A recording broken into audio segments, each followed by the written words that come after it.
What's up, you guys? I've just come back from the Godzilla Kong press screening and I just cracked my knuckle. Anyway, I didn't think that this film was going to be as fun as I thought, as I actually found it to be. The trailers do it a disservice, ruin the kind of vibe and feeling that the universe is trying to be built to. But it was fun. I came into it and thinking, hopefully they don't butcher Godzilla too much, but I understand where they want to go with Godzilla and Kong as characters in this universe that they're building. They want to take it into a more fun, more like superhero-esque style of like team-ups and fighting the bad guy and stuff like that. So I kind of get it, and you know what, it's actually a lot of fun. Is it what I really want from Godzilla? No, but Godzilla -1 came out last year and I thoroughly enjoyed that, and that was what I wanted for Godzilla in terms of like the horrific and scariness of him and like the grandesque vibe that he gives. I already got that with Godzilla -1, so I'm very okay with accepting that this is where they want to take Godzilla as a character. Clearly I talk more about Godzilla than Kong. Yes, I'm a huge fan of Godzilla. I am in green because, in my opinion, and contrary to what Shiraz says, Godzilla is like a muddy army green, and this is the armiest green that I have. Shiraz says he's not green. Apparently he said blue at one point. I'm a huge Godzilla fan.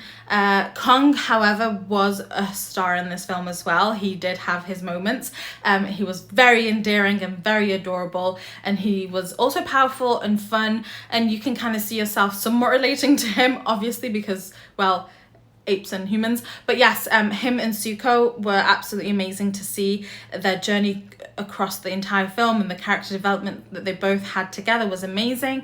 The kaijus were the absolute star of the whole movie, in all honesty, and that's the best thing about it. The reason why I enjoyed it more than I thought I would was because the monsters were just so fun to watch.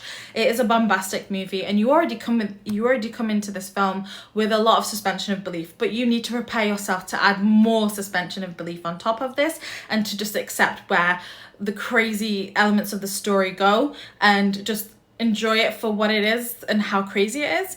Godzilla and Kong teaming up together was so much fun to see. There's a part in the trailer that if you've already seen the trailer of Godzilla and Kong running together, which was amazing when it came to it. I do have one gripe with this film, and that's because they kind of sized down Godzilla. I understand why, because they need to size him down to Kong so that they're in the frame together and it makes sense and all of that fun stuff. But the performances were all right. They do well for what they're supposed to do with the story. It's a very mediocre story. It's not complex. It's not something to be, you know, pondering or thinking, wow, this is such a like crazy story. They do tackle some subjects, but obviously with some lightheartedness, because the film does have a level of lightheartedness in it.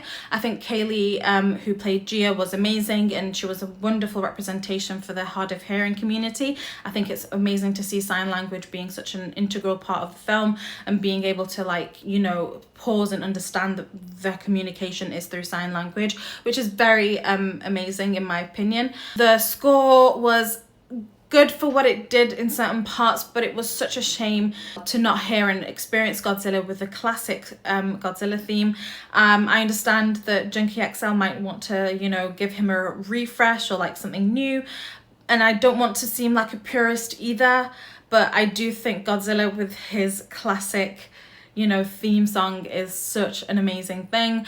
I mean, we got it with Godzilla -1, and that movie is a masterpiece. I thought that was it was such a joy to watch. I thoroughly enjoyed Godzilla -1. So if you're a huge fan of kaijus, this is absolutely a wonderful time. I think that it's worth seeing it on the big screen just because of how gargantuan all of it is, and how immersed you feel in the universe and the hollow earth and everything. There are a lot of beautiful scenes in this film. But yeah, I do hope you do enjoy watching it. My review for this is 3 out of 5. I enjoyed it more so than Godzilla vs. Kong, even though Godzilla won in the last movie, so I still got what I wanted. But this seemed more fun and gave you more of the kaiju vibes that you'd want. Is it my all-time favorite in the Warner Brothers Godzilla universe? No, I still think Godzilla King of the Monsters is by far their absolute best, and it's the shining star in the Godzilla Kong universe that Warner Brothers is building. I, to this day, still obsess over certain shots in that film. I think it was such a beautifully made movie, and in every respect, in every way. I personally loved Godzilla King of the Monsters. This one kind of tries to do similar you know, vibes with it, but it doesn't quite reach it. So we live in a world where we have Godzilla -1, where it gives you that groundedness and that scary vibe of Godzilla, and we live in a world where Warner Brothers is now gearing towards a fun superhero-esque banding with more kaijus Godzilla approach, which if you wanted that, you now have it. So it's a great time for people who want both or one or either. So yeah, I hope you guys enjoy it. Till next time, guys.